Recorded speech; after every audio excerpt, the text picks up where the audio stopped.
Assalamualaikum warahmatullahi wabarakatuh. Kenalkan saya Yasir. Jadi saya ini seorang pengajar mata pelajaran prakarya di Aceh Tamiang, tepatnya di SMP Negeri Marantau. Jadi pada kesempatan kali ini saya cuma mau sharing ataupun membagi pengalaman mengenai kegiatan yang saya lakukan sebagai seorang guru prakarya. Pertama gini, untuk yang belum tahu, prakarya ini adalah mata pelajaran yang sangat menyenangkan, yang bisa menata anak-anak ini untuk menjadi seorang pengusaha, Pak, pada akhirnya, pada masa depannya. Kalaupun tidak menjadi seorang pengusaha, mereka setidaknya punya pola berpikir yang sistematis tentang suatu kegiatan atau suatu cara membuat barang. Itu yang diharapkan dari mata pelajaran ini. Jadi, kemarin saya itu mencoba membuat kegiatan bersama siswa, yang mana kegiatan itu kami membuat ataupun meracik teh untuk menjadi sebuah minuman, yang mana minuman ini yang saya pilih itu adalah minuman khas Thailand. Seperti yang kita tahu ada namanya Thai tea, teh Thailand yang memang udah sangat terkenal dan sangat populer di Indonesia. Jadi, anak-anak ini saya minta untuk meracik Thai tea dengan bahan yang telah saya sediakan. Pertama, sebagai pembukaan, kita sebagai guru prakarya ataupun mengenai mata pelajaran itu, kita nggak boleh tiba-tiba yang namanya langsung loncat kepada kegiatan praktik. Kita harus isi dulu dengan teori-teori dasarnya. Mulai dari apa?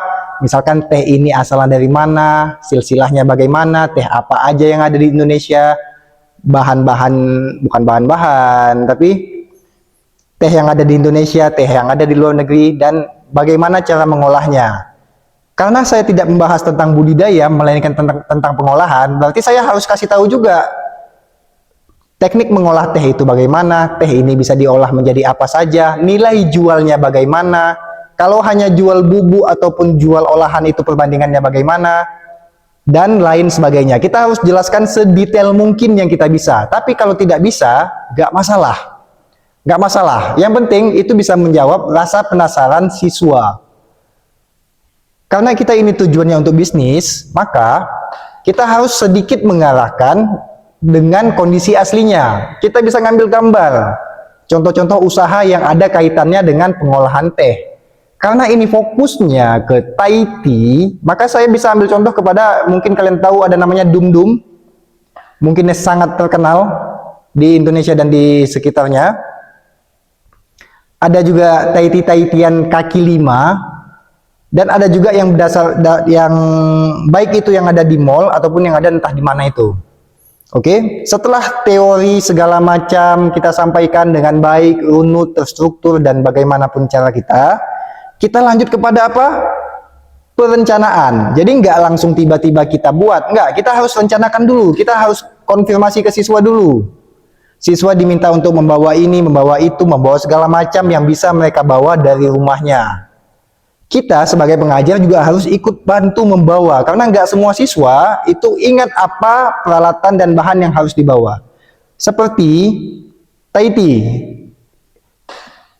Saat kegiatan kemarin, saya sendiri yang membawa bubuk tehnya, karena saya tahu bubuk teh itu tidak mungkin mereka temukan di daerah saya ini.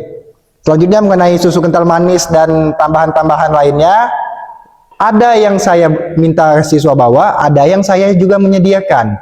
Nah, jadi gini, kondisi setiap sekolah kan beda-beda. Mungkin ada sekolah yang bisa menanggung semua, ada sekolah yang tidak menanggung semua. Jadi kita itu harus saling kerjasama antara pengajar dan juga orang tua siswa, karena siswa ini belum bisa mencari uang, jadi sumber dananya tetap dari orang tua mereka. Jadi sebisa mungkin komunikasi dan jangan sampai budgetnya sangat tinggi, karena kalau udah budget sangat tinggi itu bisa menjadikan suatu masalah, karena kita di sini tidak mau memboros, karena tujuan kita adalah biaya produksi minim, dan kalau bisa dijual ya dijual dengan harga yang bisa mendapatkan keuntungan. Oke, selanjutnya saat yang penting itu ada di proses pelaksanaannya. Saat proses kegiatan, saya itu sudah membagi menjadi 6 kelompok. Masing-masing siswa ada yang 5, ada yang 6. Itu tergantung nanti pengundiannya bagaimana. Saya tetap menekankan kita itu harus bisa bekerja sama, percaya kawan, dan yang paling penting tidak saling menyalahkan apapun kondisi yang terjadi. Jadi saat mereka masuk di kelas di hari Selasa pagi kemarin, tugas pertama saya adalah mendemonstrasikan bagaimana cara membuatnya, bagaimana proses membuatnya. Baik itu rasio air, susu, dan sebagainya. Jadi setelah saya selesai mendemonstrasikan, saya meminta mereka per kelompok maju mengambil bahan yang sudah ada dan mereka atur sendiri rasio. Baik itu antara air dan teh, setelah tehnya jadi, antara susu, creamer, dan lain sebagainya. Itu mereka sendiri semua yang mencari rasio pasnya itu di mana. Yang paling gampang kita pakai adalah trial and error.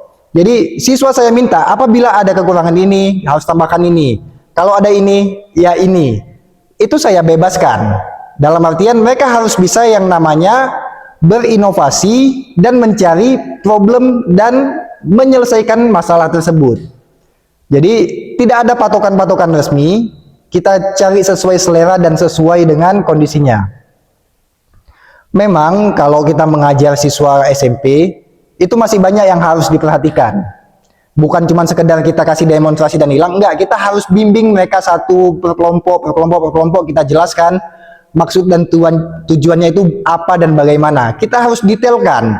Karena semakin banyak informasi yang mereka terima, semakin bagus juga hasil kerjaannya. Karena kalau di dunia nyata, di kehidupan aslinya nanti mereka yang akan hadapi, kita itu harus memang betul-betul terstruktur dengan bagus. Mulai dari pembuatan, mulai dari jualnya bagaimana, servisnya, kebersihan, dan lain sebagainya. Banyaklah itu.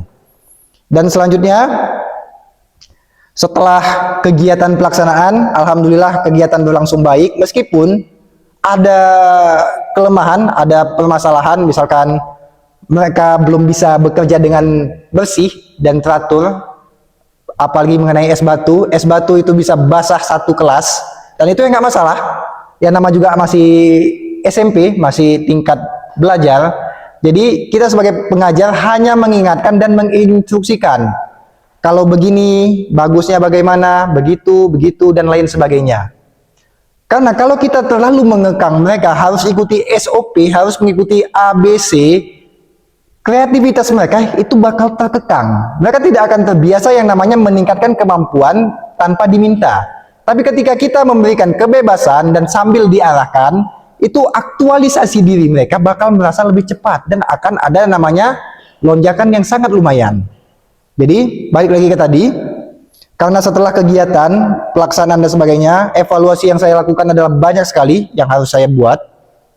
Pertama, saya harus mulai memperhatikan lagi bagaimana cara kerja mereka dan mempermudah bahasa yang disampaikan. Mungkin ada sebagian mereka mungkin ngangguk-ngangguk aja, ngerti kata, padahal waktu dibuat tidak paham. Makanya dari itu kita harus melakukan penekanan lebih. Sehingga mereka betul-betul paham apa yang mereka lakukan. Di akhir sebenarnya saya pengen mereka itu bisa ngomong, bisa mempresentasikan.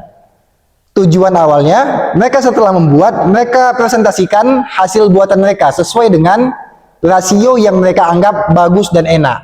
Awal mulanya seperti itu, tapi karena waktu yang terbatas, suatu hal yang sudah tidak kondusif, jadinya ya udah, lewat udah itu semua. Mungkin itu salah satu catatan yang bakal menjadi poin penting, karena seperti yang kita tahu, kita itu harus melaksanakan evaluasi. Kalau evaluasinya itu tidak pernah kita laksanakan ataupun kita hanya sekedar siap praktek jadi, itu tidak akan ada dampak yang bagus. Tapi ketika siap praktek jadi, kita catat apa yang baik, apa yang tidak baik. Yang baik kita tingkatkan, yang tidak baik kita perbaiki lagi sampai dia bagus.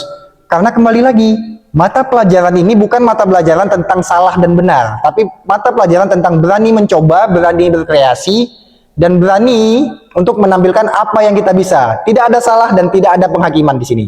Oke, sekian, terima kasih. Semoga video ini ada manfaatnya. Sampai jumpa di video kegiatan kami selanjutnya.